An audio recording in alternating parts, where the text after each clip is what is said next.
സങ്കീർത്തനം 29 അധ്യായം. ദൈവപുത്രന്മാരെ, യഹോവയ്ക്ക് കൊടുപ്പിൻ, യഹോവയ്ക്ക് മഹത്വവും ശക്തിയും കൊടുപ്പിൻ. യഹോവയ്ക്ക് അവൻ്റെ നാമത്തിൻ്റെ മഹത്വം കൊടുപ്പിൻ. വിശുദ്ധാലങ്കാരം ധരിച്ച് യഹോവയെ നമസ്കരിപ്പിൻ. യഹോവയുടെ ശബ്ദം വെള്ളത്തിന്മീതെ മുഴങ്ങുന്നു. പെരുവെള്ളത്തിന്മീതെ യഹോവ, മഹത്വത്തിൻ്റെ ദൈവം തന്നെ ഇടിമുഴക്കുന്നു. യഹോവയുടെ ശബ്ദം ശക്തിയോടെ മുഴങ്ങുന്നു. യഹോവയുടെ ശബ്ദം മഹിമയോടെ മുഴങ്ങുന്നു. യഹോവയുടെ ശബ്ദം ദേവദാരുക്കളെ തകർക്കുന്നു. യഹോവ ലെബാനോനിലെ ദേവദാരുക്കളെ തകർക്കുന്നു.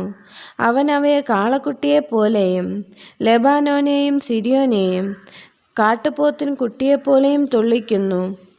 യഹോവയുടെ ശബ്ദം അഗ്നിജ്വാലയെ ചിന്നിക്കുന്നു. യഹോവയുടെ ശബ്ദം മരുഭൂമിയെ നടുക്കുന്നു. യഹോവ കാദേശ് മരുവിനെ നടുക്കുന്നു. യഹോവയുടെ ശബ്ദം മാൻപേടകളെ പ്രസവിക്കുമാറാക്കുന്നു. അത് വനങ്ങളെ തോലുരിക്കുന്നു. അവൻ്റെ മന്ദിരത്തിൽ സകലവും മഹത്വമെന്ന് ചൊല്ലുന്നു. യഹോവ ജലപ്രളയത്തിന്മീതെ ഇരുന്നു. യഹോവ എന്നേക്കും രാജാവായി ഇരിക്കുന്നു. യഹോവ തൻ്റെ ജനത്തിന് ശക്തി നൽകും.